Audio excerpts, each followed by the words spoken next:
Salam selamat, citizen semua. Jumpa lagi bersama gua di channel Agung K3 aku. Kali ini kita akan mencoba untuk membahas mengenai apa sih yang harus dilakukan apabila kita gagal dalam sebuah interview untuk posisi HSE officer, ahli K3, atau posisi-posisi lainnya yang terkait dengan K3. Sebelum gue membahas tema tersebut, ada baiknya apabila citizen semua subscribe dulu channel ini. Kemudian apabila video bermanfaat, jangan lupa untuk di like videonya. Kemudian apabila masih ada pertanyaan atau ingin berdiskusi, silakan bisa ketik di kolom komentar.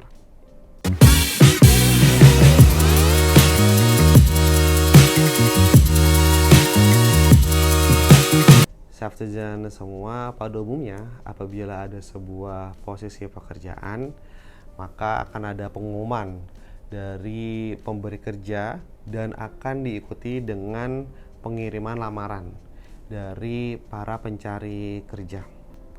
Biasanya lamarannya datang itu bisa puluhan atau bahkan ratusan ya untuk posisi terkait dengan HSE. Nah, dari banyaknya lamaran tersebut, dari ratusan lamaran tersebut, akan diseleksi menjadi beberapa kandidat saja dan akan diseleksi lagi melalui interview. Nah, kadang kita sebagai ahli K3 atau posisi HSE kadang tidak bisa mendapatkan posisi yang kita inginkan atau kita tidak lulus dalam interviewnya. Nah, bagaimana cara untuk menyikapinya? Ada 3 hal yang bisa kita lakukan. Yang pertama tentunya adalah jangan pernah kecewa. Yang kedua adalah jadikan interview sebagai sebuah proses pembelajaran. Dan yang ketiga adalah apply lagi apabila kondisi memang memungkinkan. Yang pertama, jangan pernah kecewa. Citizen semua bisa tanya-tanya ke rekan-rekan kerja yang lain ya, yang punya posisi juga di K3 atau di HSE tentang seberapa besar sih peluang mereka lolos dalam sebuah interview terkait dengan posisi HSE atau posisi K3. Saya yakin sebagian besar rekan-rekan HSE yang citizen coba tanyakan, pasti mereka akan menjawab lebih banyak tidak diterimanya daripada diterimanya. Lebih banyak gugur dalam interviewnya daripada bisa mendapatkan offering dari tempat kerja yang baru. Nah, itu juga berlaku sama gue juga gitu. Dari sekian banyak interview yang dilakukan ya, sampai saat ini hanya ada 2 perusahaan yang alhamdulillah bisa menerima gue dan setelah menjadi perusahaan gue. Jadi, apabila citizen gugur dalam proses interview, maka hal itu adalah sebuah kewajaran. Karena pada umumnya memang peluang gagal itu akan lebih besar daripada peluang berhasil. Dan kita harus mengingat bahwasannya sukses tidaknya sebuah wawancara atau lolos tidaknya sebuah kandidat dari wawancara kerja terutama terkait dengan K3 itu bukan tentang siapa yang paling baik penerapan K3-nya. Oh, itu bukan ya. Sukses atau tidaknya seorang itu bisa lolos dari interview posisi K3 atau HSE adalah terkait dengan kecocokan, bukan masalah siapa yang terbaik, tapi terkait dengan kecocokan. Istilah kecocokan ini harusnya memang dipakai karena setiap interview K3 itu yang menilai adalah dari usernya atau dari HR-nya, dan mereka lah yang akan menilai apakah seorang kandidat ini cocok atau tidak dari profil pekerjaan yang mereka inginkan. Kecocokan ini tidak melulu terkait dengan kompetensi. Kecocokan ini ya bisa juga terkait dengan gaji atau bahkan ada terkait dengan jarak tempuh dari rumah atau juga terkait dengan program-program atau visi misi yang berbeda dari seorang kandidat dibandingkan dengan perusahaan yang dituju. Jadi masalah kecocokan ini tidak bisa kita kuantifikasi apakah si kandidat A itu lebih baik, apakah kandidat B itu lebih baik atau tidak. Kecocokan adalah masalah like dislike, masalah suka atau tidak suka. Ini tentang berbicara mengenai, ibaratnya adalah mengenai kita mengambil warna ya, ada warna merah, ada warna biru, ada warna hijau. Yaitu kan ya pengambilan warna itu kan tergantung dari orangnya. Orang itu suka warna apa? Apakah suka warna biru, apakah suka warna merah, ataukah suka warna hijau. Dan mengenai warna merah, hijau, biru ini itu kita tidak bisa urutkan mana yang lebih baik. Kira-kira seperti itu. Mengenai warna ini juga tidak seperti angka ya. Kalau angka kita yakin 10 itu lebih besar daripada 9 dan 11 itu lebih besar daripada 10. Kita semuanya yakin. Tapi mengenai warna itu masalah kecocokan. Itu sama dengan memilih kandidat untuk posisi K3 atau HSE, yaitu adalah masalah kecocokan. Dan juga sebenarnya kalau dilihat dari posisi HR atau posisi user, itu saya yakin mereka juga akan kesulitan dalam menemukan seorang kandidat yang cocok. Ya tadi gue sebutkan ada masalah gaji, masalah jarak ke lokasi, atau bahkan juga masalah pembanding dengan posisi atau orang yang sebelumnya mengisi posisi tersebut. Jadi dibandingkan nih plus minusnya. Nah, itu susah gitu. Dari ratusan kandidat itu memang gampang untuk diwawancara. Tapi untuk menemukan satu kandidat yang memang cocok itu akan sangat amat susah. Apalagi apabila posisi tersebut adalah posisi untuk karyawan permanen.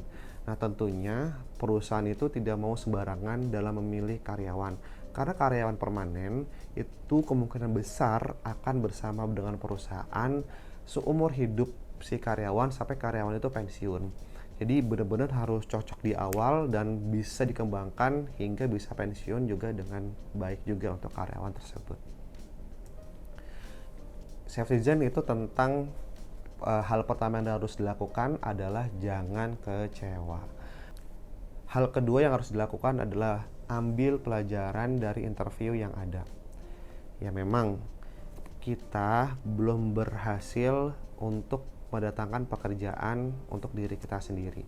Tapi sebenarnya ada banyak pelajaran yang bisa kita ambil dalam proses interview.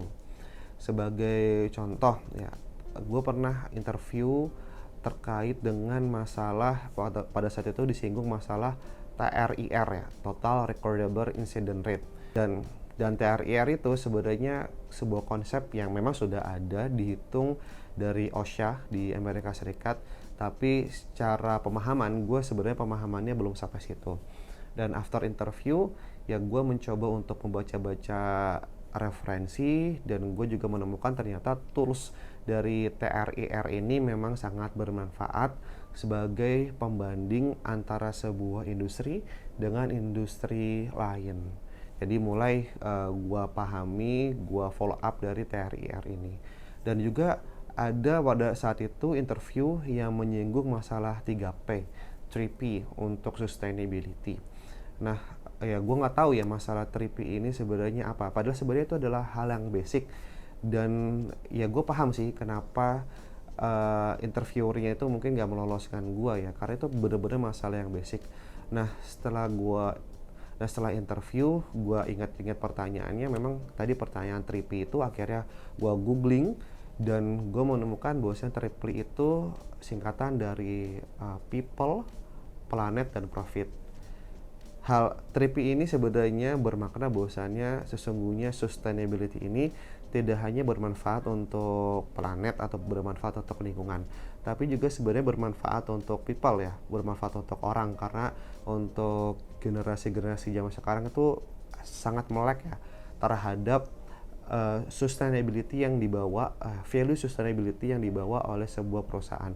Dia melek dalam bentuk dia akan mencari perusahaan sebagai employer-nya atau sebagai pemberi kerjanya yang memang sudah mengimplementasikan sustainability, atau bahkan sebagai customer untuk generasi zaman sekarang itu juga kritis ya terhadap penerapan sustainability dari perusahaan-perusahaan. Dan ada kecenderungan tren ya secara worldwide gitu, secara dunia, yang dari customer-nya itu cenderung untuk membeli memang merek-merek yang bertanggung jawab terhadap sustainability. Jadi dari studi kasus tadi TRIR sama 3P itu ya sungguhnya gue bersyukur ya, meskipun nggak lolos dari interview tapi gue belajar banyak dari pewawancaranya, dan gue menganggap itu sebagai benchmarking jadinya. Satu hal juga yang penting terkait dengan ambil pelajaran dari interview adalah kita harus mengevaluasi ya kenapa kita gagal.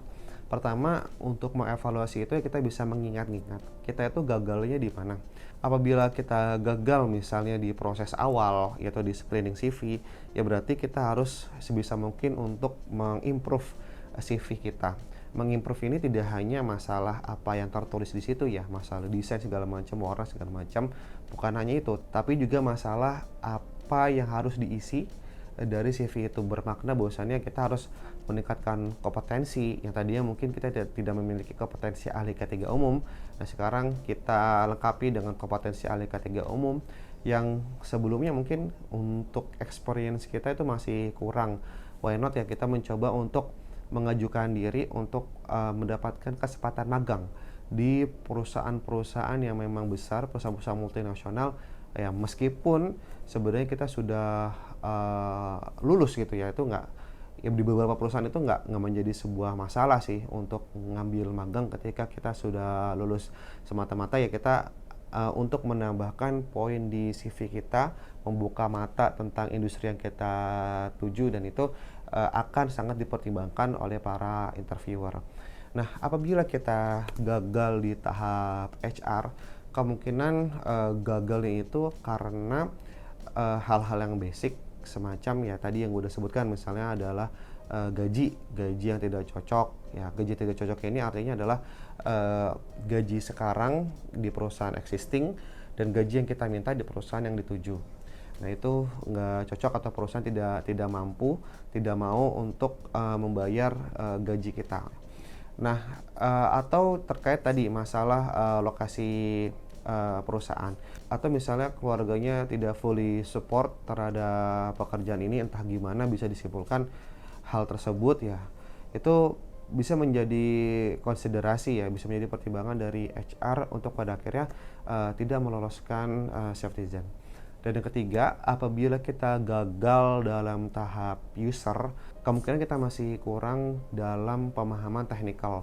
Nah, itu kita sebenarnya harus mengingat-ingat lagi ya pertanyaan-pertanyaan apa yang dirasa kita gagal dalam tahap user ini, kemudian kita cari tahu jawabannya, kemudian ya kita juga lihat faktor non teknis, misalnya kita kebawa emosi pada saat menjawab, kita kelihatan bingung ketika menjelaskan, atau misalnya kita merasa gamang gitu ya, merasa seperti tahu tapi tidak tahu gitu.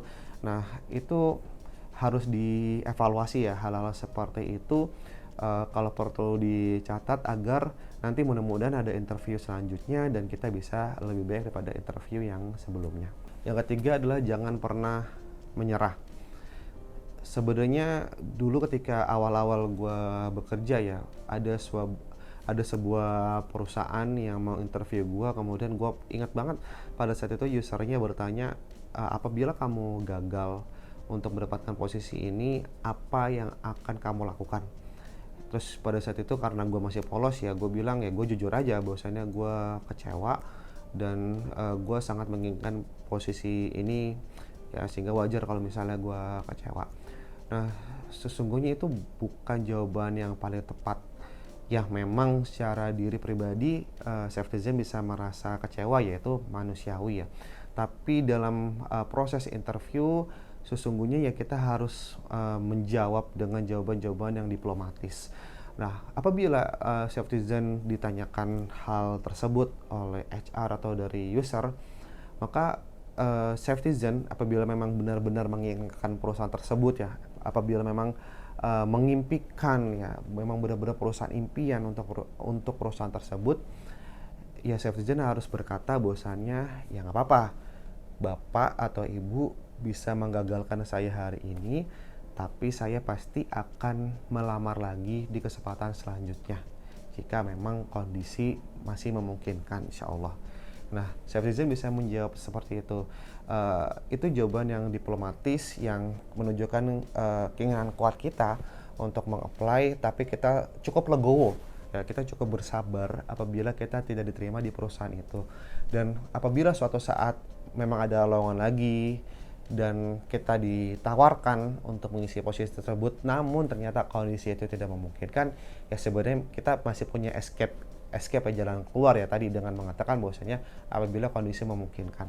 Nah, kondisi apa sih yang tidak memungkinkan? Contoh misalnya adalah kita sudah memiliki perusahaan atau kita telah bekerja di perusahaan dan kita menyadari bahwasanya gajinya sudah lumayan nih. Nah, kalau kita pindah ke posisi yang tadi kita inginkan, nah, tentunya gajinya bisa turun. Atau misalnya juga kita sudah sangat menyukai kondisi perusahaan kita sekarang dan apabila kita pindah ke perusahaan impian kita sebelumnya itu, dikhawatirkan ada uncertainty ya, ada ketidakpastian yang justru akan membebani kita. Nah, oleh karenanya sangat penting bagi kita tadi untuk memberikan sebuah komitmen yang kuat, tapi kita legowo juga ya, tapi kita juga ada jalan keluar atau ada escape apabila nanti suatu saat ya kita tidak tertarik lagi untuk posisi tersebut. Jujur saja gitu, dari gue pribadi, gue juga punya perusahaan yang memang gue impikan gitu dari dulu, karena gue ini pengen sebenarnya punya spesialisasi di bidang HSE manufaktur, dan satu perusahaan ini memang menjadi role model ya, menjadi contoh untuk penerapan HSE di bidang manufaktur, dan gue sangat menginginkan dan gue berkali-kali itu melakukan interview karena gue sangat menginginkan.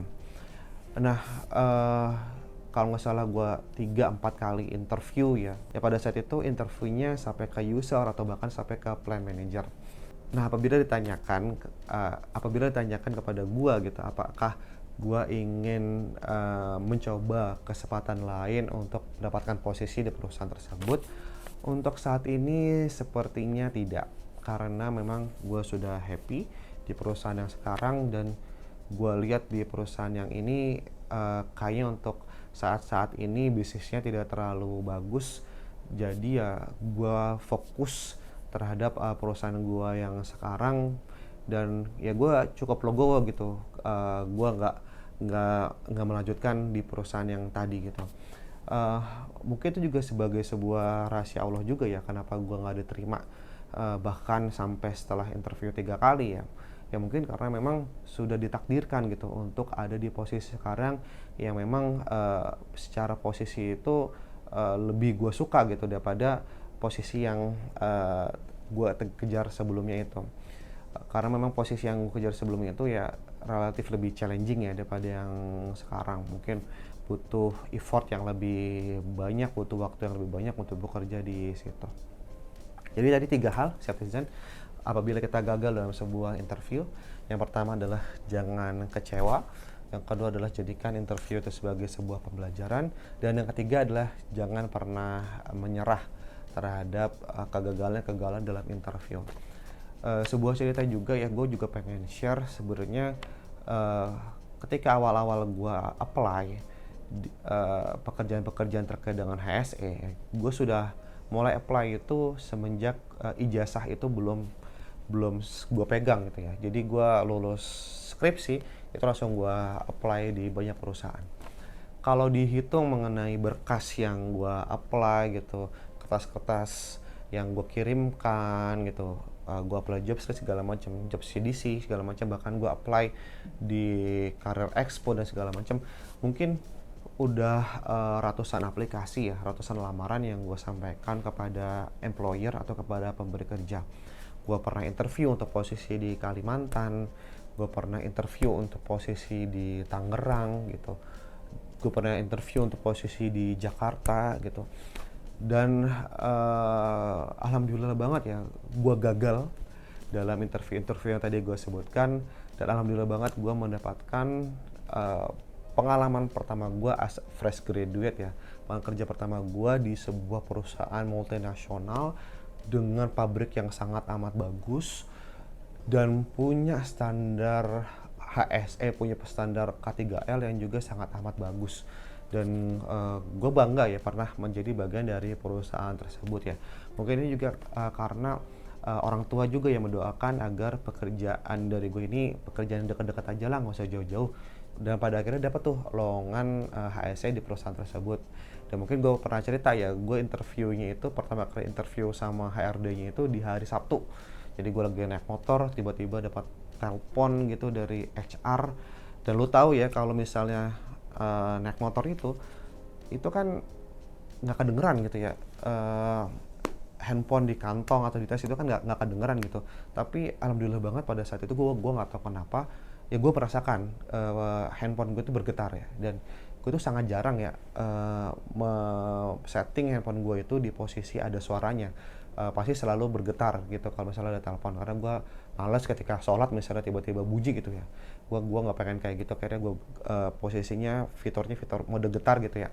Alhamdulillah bisa gue angkat, gue jawab, dan gue langsung interview di minggu setelahnya. Dan nggak lama setelah itu, karena gue belum punya pekerjaan as a fresh graduate, ya gue langsung bekerja di situ kalau gue nggak salah itu di bulan Maret 2013. Dan gue sangat amat bersyukur di situ 3 bulan di situ langsung menjadi pegawai tetap, sampai akhirnya gue punya 8 tahun pengalaman di perusahaan itu tuh, alhamdulillah banget.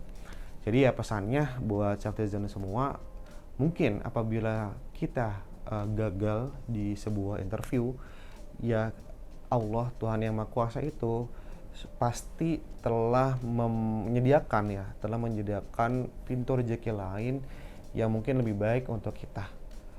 Jadi jangan pernah menyerah, tetap positive thinking, tetap husnuzon terhadap Allah Subhanahu wa taala.